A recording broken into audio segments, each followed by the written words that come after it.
Magandang umaga po. Ito ngayon, matinding balita, malaking balita para sa mga DDS. Ito po, naisampa na po ang motion to dismiss para ipabasura ang kaso sa ICC laban kay Digong. Naisampa na po kahapon, May 1, doon sa The Hague. At ang nagsampa ay yung dalawang lead lawyers, abogado ni Digong Duterte, at ito ay sina Attorney Nicholas Kaufman at saka si Dr. Dov Jacobs. Pareha pala kami ni Dr. Dov Jacobs na doktor eh. So anyway po, ipaliwanag ko sa inyo at tiwala po ako sa argumento na basa ko at of all people, ang lahat ng argumento nila, halos lahat, kaparihan ng argumento ko na in-explain sa inyo. So ngayon, i-discuss natin ngayon yung argumento ng mga abogado ni Duterte sa pagsampa ng pagpadismiss, pagpabasura ng case niya sa ICC. Ganito po yun. Una, ay sinabi nila na wala ng jurisdiction ang ICC sa Pilipinas, kaya wala na ring jurisdiction ang ICC sa pagkatao ni Digong Duterte. Yan po ang talagang general statement of argument. At ito po ang mga rason. Mga rason na ito ay binanggit ko na rin ito nung ako po ay nag-explain sa inyo. Number 1, ang pinakamatinding rason dito ay yung sa Article 12, Paragraph 2 ng Rome Statute. Secondary na lang na rason ang Article 1 to 7, Paragraph 2 ng Rome Statute. Ipaliwanag ko sa inyo kung anong ibig sabihin nito. Ladies and gentlemen, may mahaba po ito pero gusto ko i-segmentalize. Dito muna ako magpaliwanag kung paano inargumento at paano mag-apply ang Article 12, Paragraph 2 na may relasyon sa Article 13 at Article 19, Paragraph 2 ng Rome Statute. Ito po, pakinggan nyo. Una, para maintindihan ninyo, nasasabayan niyo ako, i-upload ko po yung, ipapakita ko muna yung decision, yung motion nila ni Attorney Kaufman at saka ni Attorney Don Jacobs. So ito, pre-trial chamber. Ito siya. Yep. Ito.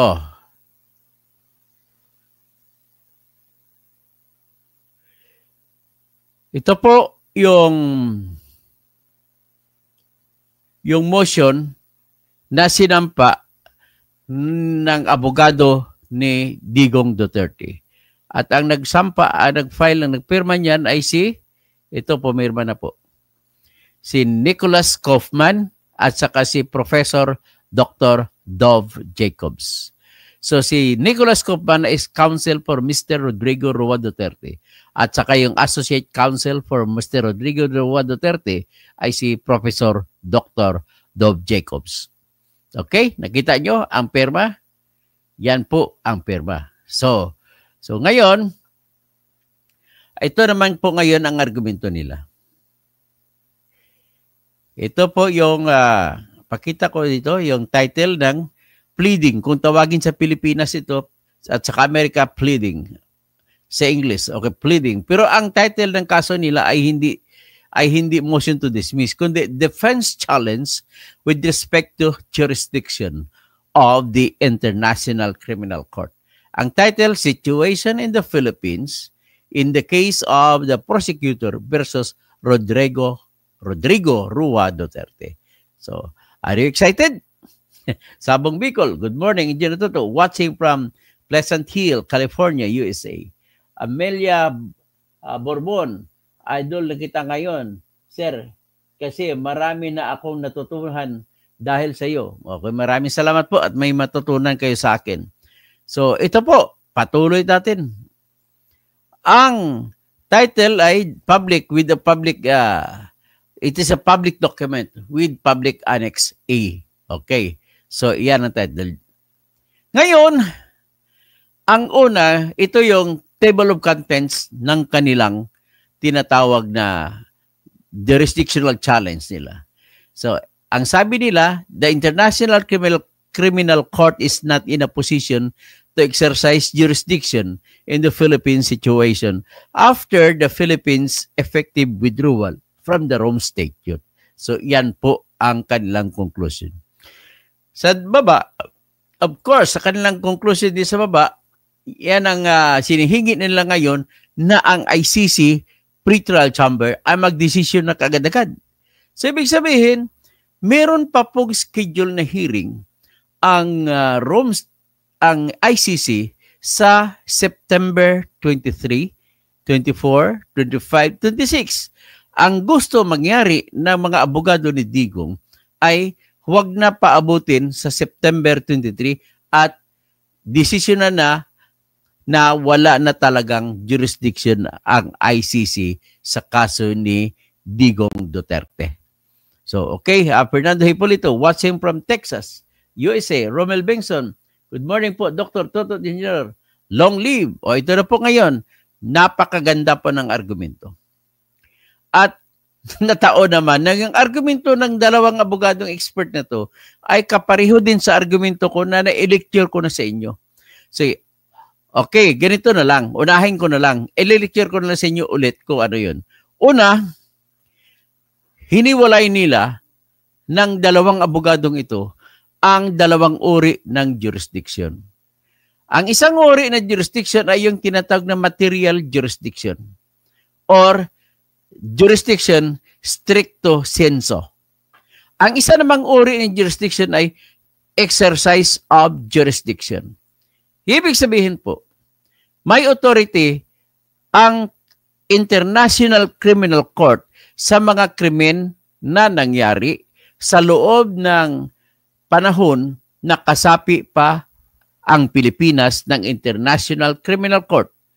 Ibig sabihin, mula po sa November 1, 2011 hanggang March 16, 2019.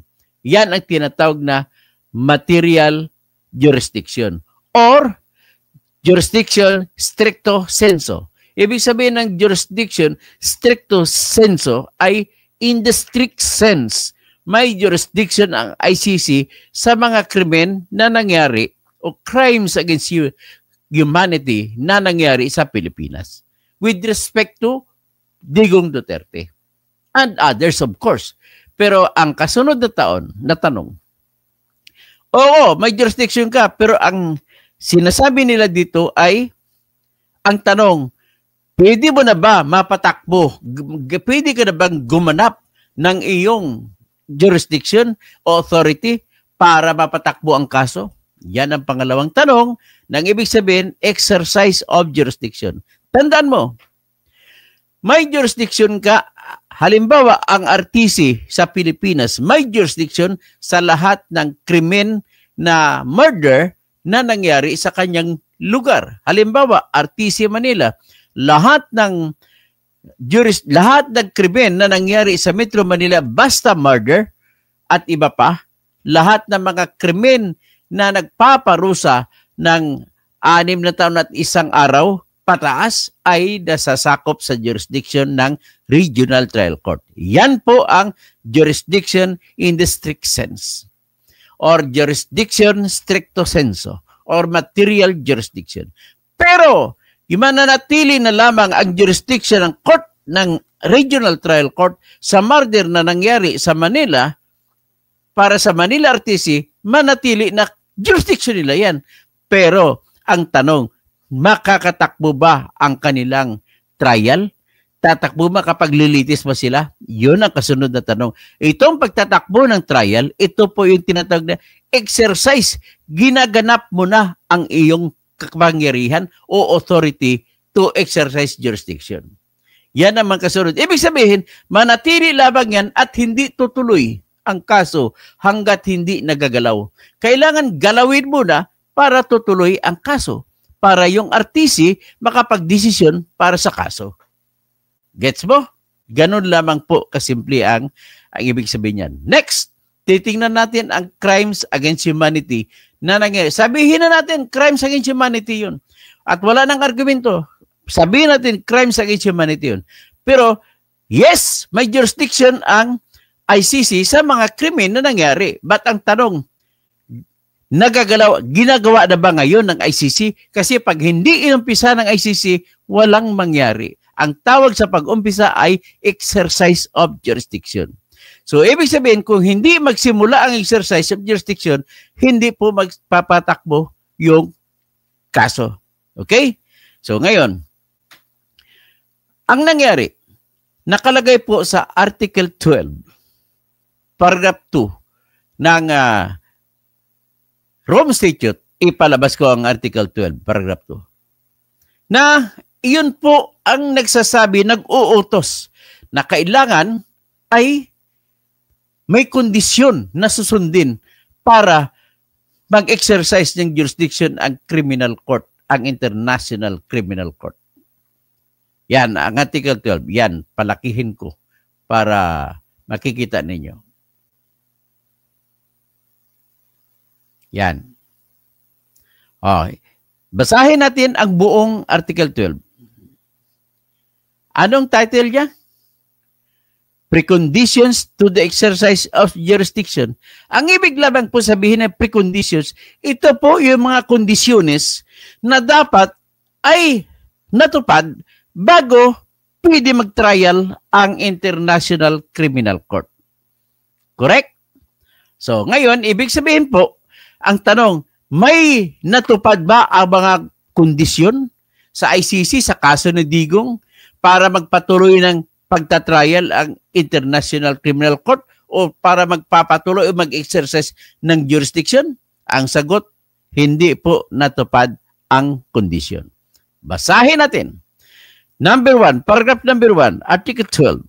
A state which becomes a party to the statute thereby accepts the jurisdiction of the court with respect to the crimes referred to in Article 5. Ano ba yung crimes referred to in Article 5? Iyon po yung crime ng genocide, crimes against humanity, war crimes, at saka aggression. 4. So ngayon, ang tanong, sabi nito ng paragraph 1, sa Tagalog pa, yung estado na naging kasapi ng Rome Statute ay tumatanggap ng authority ng ICC, ng court ng ICC, na patungkol sa mga krimen na nangyayari sa estado na yan. So dito, pagtingnan natin, mga crimes against humanity nangyari mula noong November 1, 2011 hanggang sa March 16, 2019 dito sa Pilipinas. So ang sinasabi sa paragraph 1, a state which becomes a party to this statute thereby accepts the jurisdiction of the court with respect to the crimes referred to in Article 5. Tingnan mo, present tense. Present tense po ang nakalagay sa English. A state which becomes, may S, a party to this statute thereby accepts, may S, the jurisdiction of the court with respect to the crimes referred to in Article 5. Ang ibig lamang po sabihin yan ay sa araw na mag-imbestiga sila, magsimula ng jurisdiction ang korte, ang ICC, magtatanong muna sila sa sarili. O magtatanong, a state which becomes a party. Ang tanong, party pa ba ang Pilipinas? Yan, hindi na po party ang Pilipinas. Kaya, una-una dyan palang patay na. Paragraph 1 palang patay na. A state, sabi, a Philippines, which becomes a party. Party ba? Not party. So, ibig sabihin, hindi mag-apply ang kondisyon na hinahanap sa paragraph 1. Diyan palang patay na ang laban. Ibig sabihin, hindi na maka-exercise ng jurisdiction ang ICC. Number 2, paragraph 2, in the case of Article 13, paragraph A or C, the court may exercise its jurisdiction if one or more of the following states are parties to the statute or have accepted jurisdiction of the court in accordance with paragraph 3. Ang ibig lamang sabihin nito, ang isang estado na hindi kasapi ng ICC ay pwede masasakop ng authority ng ICC kapag iyon po ay nirefer ng United Nations Security Council.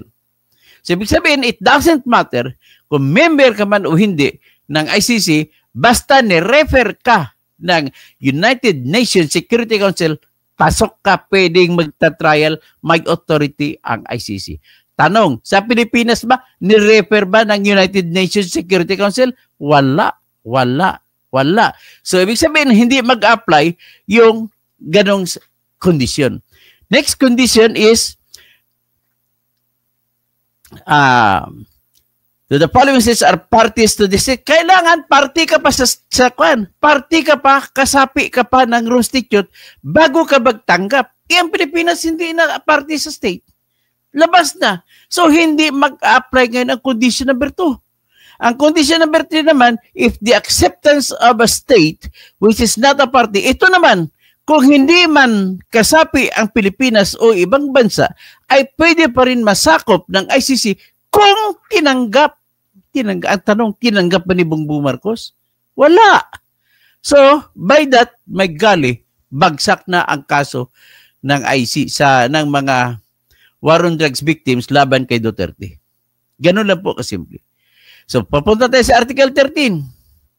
Sinasabi sa Article 13, pag-exercise, pagganap na ng jurisdiction ng kapangyarihan, kung gagawin niya ng kapangyarihan. Sinabi dito, the court may exercise, ang ICC ay pwede gumanap, may authority, mag-trial, with respect to a crime referred to, yung krimen na nangyari noong November 1, 2011 hanggat March 16, 2019. Ang court, ang ICC ay pwede magta-trial o magkaroon ng authority na patakbuhin ang kaso laban kay Digong patungkol sa crimes against humanity kung masunod itong mga kondisyon. Letter A, ang situation of which one or more of such crimes appears to have been committed is referred to the prosecutor by a state party. Tanong, i-refer ba ng state party? Sagot, hindi na po party ang Pilipinas. Kaya hindi na pwede mag-refer ang Philippines. So, diyan pa lang bagsak na. Letter A pa lang bagsak na. So, ngayon, ulitin natin, a situation in which one or more of such crimes appears to have been committed is referred to the prosecutor by a state party. So, hindi naman state party ng Pilipinas, hindi pa siya makarefer sa prosecutor. Therefore, ergo, with that A, hindi na pwede masasakop ng ICC ang Pilipinas. Letter B, a situation in which one or more of such crimes appears to have been committed is referred to the prosecutor by the Security Council of the United Nations. Wala, hindi naman nirefer ng UN Security Council. So, wala, bagsak yan. Letter C, the prosecutor has initiated an investigation in respect to such a crime in accordance with Article 15. Ang tanong, nakapag-umpisa ba ang prosecutor sa sitwasyon nagpag-imbestiga sa Philippines? Sagot, wala. Bakit? Kasi sa panahon ng member pa ang Pilipinas ng ICC ay preliminary examination lamang. Sila lang yan ang gumagawa. Unilateral action lang nila yan. Hindi mo pwede sabihin na mayroon ng investigation kasi sa definition ng Rome Statute, iba ang investigation, iba yung examination. Ang examination ay parang nagkwento-kwentuhan lang, nagda-download lang ng kung ano mga reports galing sa Human Rights Watch, galing sa Amnesty International, kung ano pang NGO, yan lamang po ang ginagawa. Hindi po sila nakikipag-usap sa bansa na kung saan nag-imbestiga sila ng krimen. Hindi rin sila nakikipag-usap sa korte ng ICC kung sila nag-examine. Ganun lamang po kasimple. So titingnan natin ngayon yung aspeto kung saan ang tinatawag na sa Article 15. Okay, Article 15. Punta tayo sa Article 15. Article 15, the prosecutor may initiate an investigation motu proprio on the basis of information on crimes within the jurisdiction of the court. So, the prosecutor shall analyze the seriousness of the information received. For this purpose, he or she may seek additional information from states. Pero sa kaso natin, hindi naman sila nanghingi information sa Pilipinas or seeking from organs of the United Nations, intergovernmental or non-governmental organizations, or other reliable sources that he or she deems appropriate and may receive written or oral testimony at the seat of the court. Tapos, ito naman ang procedure if the prosecutor concludes that there is reasonable basis to proceed with an investigation, mag-a-apply pa siya sa pretrial chamber at mag-request ng authority to investigate. Ngayon, sinasabi sa Article 13 na kailangan member ka muna ng ICC bago mag-umbestiga. Sa Article 12, Paragraph 1, a state which become a party to the statute thereby accepts jurisdiction. Hindi na state party, kaya hindi na pwede maka-accept. So, very clear. Diyan lang muna siguro ang aking discussion. Sa sunod, i-discuss ko yung Article 1 to 7, yung application ng Article 1 to 7. Bakit ang conclusion ay ganun pa rin at walang jurisdiction ang ICC at dapat ibasura ang kaso laban kay Digong. At magandang umaga po sa inyong lahat. At may konti, didiscuss naman ako sa kasunod na rason. Iyon pa lang po, kompleto na po. Dadagdag na ng argumento sa Article 1 to 7 at saka iba pa. Tatawag muna ako. P. Abakahin. Good morning. Music lover. Yung findings ng hearing lang naman ni Amy ang gagamitin. Hindi nga nila ginamit yung kay Amy, pero malamang gagamitin na sa final arguments. Pero ang findings naman kay Amy, iba naman po yun. Bali, ang tanong naman dun, ibang issue. Okay? Music lover, ipagpalagay ng katigan ng Supreme Court. Hindi na po, walang authority po sa Supreme Court. Mamaya, ipakita ko bakit ang Supreme Court ng Pilipinas ay wala. Wala po silang authority sa ICC. Pwedeng tama ang opinion mo, pero pwede, matama talaga po opinion ko, music lover. Tama po talaga. Pasensya na po. Andrea Gueco, watching from Japan. Ana Indo, ang dami ko nang natutunan sa inyo. Salamat po. Hel Alzona, attorney kay Digong ka ba? Mag-lawyer? Hindi po ako pwede mag-lawyer kay Digong kasi iba naman abogado niya, si Attorney Kaufman, saka si Attorney Dove Jacobs. Kim Bawilan, believe talaga ako dito sa abogadong ito kahit anti-Duterte ito, pero wala naman tayong problema. Gusto ko nga masintensyahan si Digong, pero dito sa Pilipinas. Kasi naniniwala pa ako maraming ebidensya laban sa kanya. Pasensya na po sa mga taga-DDS. Pero mali po yung doon siya itatrial sa ICC.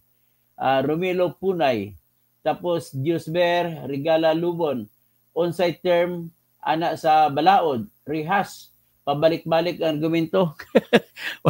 Ang term sa Balaod, morning term sa Balaod, yung lili man ang rehas, dili po na sa Balaod. Pasensya na, hindi po Balaod ang rehas. Hindi po, ang ibig sabihin ng Balaod, batas. Okay? Gregorio Babaran, bakit po guilty si Putin sa ICC? Hindi pa po guilty si Putin. May warrant of arrest lang po si Putin. Hindi lang siya mahuhuli. Kasama din po si Netanyahu, si Benjamin Netanyahu ng Israel. Mayroon ding warrant of arrest. Pumunta pa nga si Netanyahu sa Hungary at kinasuhan ng Hungary, ang leader ng Hungary, dahil hindi nila hinuli si Netanyahu nung nagbakasyon o nagmasyal si Netanyahu sa bansa ng Hungary. Rosita Modino, happy ko po Sir Toto. David Junior Monderia, siyempre happy ako kasi na ang argumento ko sinunod. Kung anong argumento ko, hindi naman kami nag-usap ni Dove Jacobs at hindi rin kami nag-usap ni Attorney Kaufman, pero lahat ng argumento ko, ayun din ang sinulat nila sa kanilang motion. So, maayong buntag, Silver Bullet, how about ang diniscuss nung judge na gines ni Attorney Lorna? Wala, hindi ko napakinggan po yan. Mali po yan. Huwag kayo maniwala doon. Mali yung mga judge na yun. Hindi naman sila authorized mag-interpret kung ano Rome Statute. Mali po. Kahit si attorney, si Justice Justice Carpio, saka si Justice Ascuna, ay hindi po rin po sila, mali rin po sila. At saka hindi sila, wala silang authority to interpret what are the laws and provisions written in Rome Statute and the rules of evidence and procedure of the Rome Statute. Ayon sa Supreme Court, Pangilinan, ay wala na po, hindi po magmamatter ang Supreme Court Music Lover. It is not accepted by the ICC. Pasensya na po. Lita, inabangan ko palagi ang vlog mo, attorney. Salamat po, Lita. Romel Bengson, Dr. Toto, kasi malakas ang argumento ng depensa. Yan po lahat at maraming salamat po. Abangan niyo ako, kakain lang po ako mamaya. May kasunod na argumento. Discuss natin pati yung Supreme Court ng Pilipinas kung anong epekto niya.